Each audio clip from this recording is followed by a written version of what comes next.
आर्याजी सामावती कृपया समोर या. या ठिकाणी शाकीर अहमद, विकास पवार, रवी मुंडे व त्यांचे सर्व सहकारी यांचा प्रचंड असंख्य कार्यकर्त्यांसोबत प्रवेश झालेला आहे.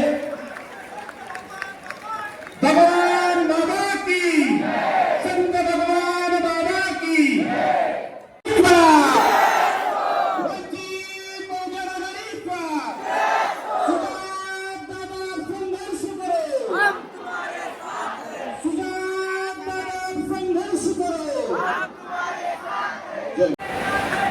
या परिस्थितीमध्ये पूर काय होते, पुराची एवढी परिस्थिती काय होते हे पण आपल्याला समजून घेतलं पाहिजे.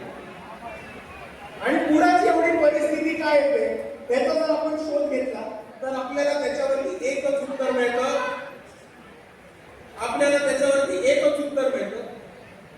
की पाटबंधारे डिपार्टमेंट, इरिगेशन डिपार्टमेंट. सोपा विषय. ठिकठिकाणी छोटे धरण बांधले असते, ठिकठिकाणी छोटे पाटबंधारे बांधले असते, ठिकठिकाणी छोटे बंधारे बांधले असते, तर ही पुराची परिस्थिती टाळली असती. बाबासाहेब आंबेडकरांनी त्यांच्या पाणी जोड प्रकल्पामध्ये सुद्धा मांडणी केली होती की एक मोठा नदी जोड प्रकल्प, याच्यापेक्षा ठिकठिकाणी कॅनॉलची सिस्टीम, ठिकठिकाणी बंधाऱ्यांची सिस्टीम, ठिकठिकाणी छोटे पाटबंधारे उभे केले असते, तर आज ही पुराची परिस्थिती आली नसती.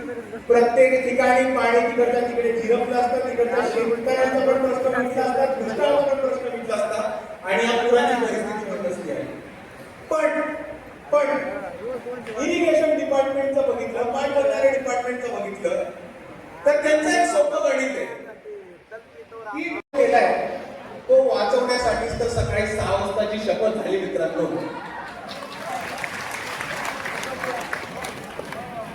आणि म्हणून मी आपल्याला एवढंच आवाहन करतो की पुराची परिस्थिती बिकट, लोकांचं बरंच नुकसान झालंय, कष्टकऱ्यांचं, शेतकऱ्यांचं बरंच नुकसान झालंय. जिथे जिथे शक्य होईल तिथे वंचित बहुजन आघाडीच्या कार्यकर्त्यांनी तातडीने मदतीला धावून जावं एवढी आपल्याला विनंती करतो. आणि हेच बोलत असताना मला अजून एका विषयाकडे यायचं. एक खूप महत्त्वाचा विषय आणि मला माहिती आहे मला आपल्या जिल्ह्यामध्ये, आपल्या तालुक्यामध्ये यायला बराच वेळ झाला, पण 1-1.5 वर्षापासून या विषयावर आपला तालुका, आपला जिल्हा चालतोय, तो म्हणजे मराठा आरक्षणाचा विषय. मित्रांनो, आज एक खूप मोठ्या प्रमाणामध्ये एक मराठा वर्ग आरक्षणाच्या मागणी करतोय, गरीब मराठा आरक्षण मागतोय आणि त्यांना आरक्षण मिळायला पाहिजे. कारण मराठा समाजामधला एक खूप मोठा वर्ग हा गरीब आहे आणि त्यांना मराठा समाजाच्या नेत्यांनी त्यांच्या समाजाला वंचित ठेवलेल्या आज ही परिस्थिती दिसते. आणि पण जेव्हा आम्ही हे म्हणतो की मराठा समाजाला आरक्षण मिळायला पाहिजे, तेव्हा आमची ही पण तितकीच ठाम मागणी आणि भूमिका आहे की मराठा समाजाला आरक्षण दिलं तर ते 50% वर. कारण ओबीसीचं ताट आणि मराठ्यांचं ताट हे कोणत्याही परिस्थितीत वेगळं राहिलं पाहिजे आणि मराठ्यांना आरक्षण दिलं तर ते ओबीसीचं ताट.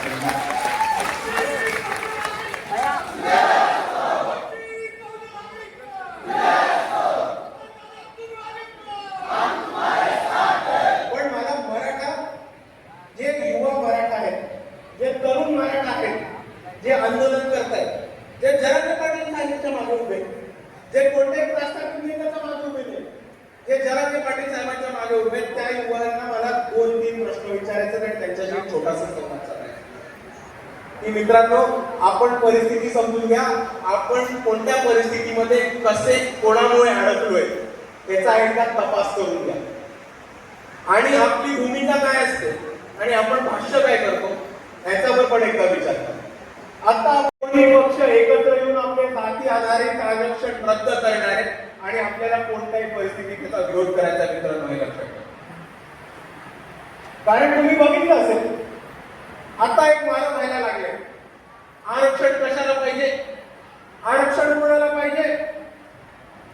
आणि तुम्ही सोशल मीडियावरती बघितलं असेल, चौकात बघितलं असेल, कोणावरती बोलायला लागले आता आपल्याला की आरक्षण कोणाला लागतं, ज्यांना डोकं नसतं त्यांना. अजून काय बोलतात आपल्याला, आरक्षण वरती पडणारे किडे फुकटे बिबटे, निळी कबूतर, लायकी नसणारी लोक. मित्रांनो, आता वेळ आणून पाहिजे की या हरामखोरांना दाखवायची इकडे आंबेडकर वाद्याची लायकी काय.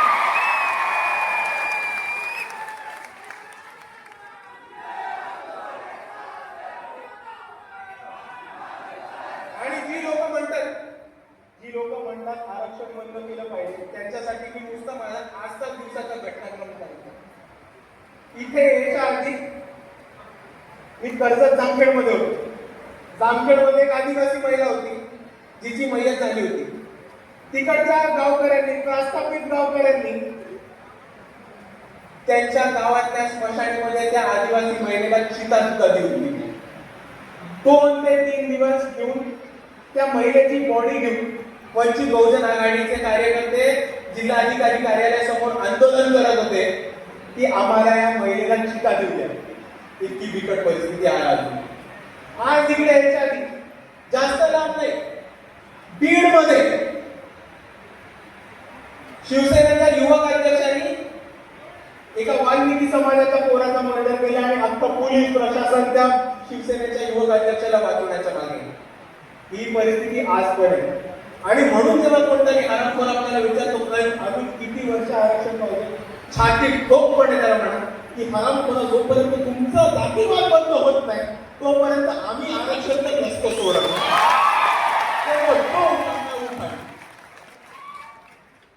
आणि म्हणून जाता जाता मी आपल्या सर्वांसमोर एवढंच म्हणणार आहे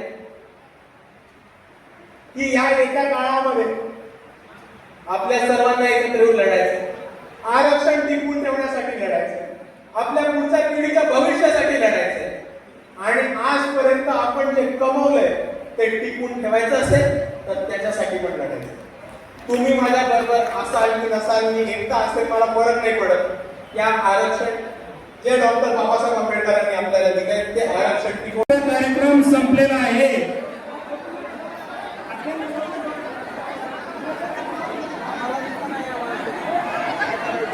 या ठिकाणी मी काही गावांची नाव वाचून दाखवणार ज्यांना सर्वांनी एकत्रित पैसे गोळा करून या सभेला दिलेले आहेत. त्यामध्ये वानटाकळी, जिरेवाडी, सेलू, लोणी, दाऊदपूर, संगम, मुळगाव, कन्हेरवाडी, दवनापूर, मांडवा या सर्व गावांनी आपल्याला सहकार्य मीटिंग घेऊन त्या सर्व गावांचं या ठिकाणी हार्दिक अभिनंदन.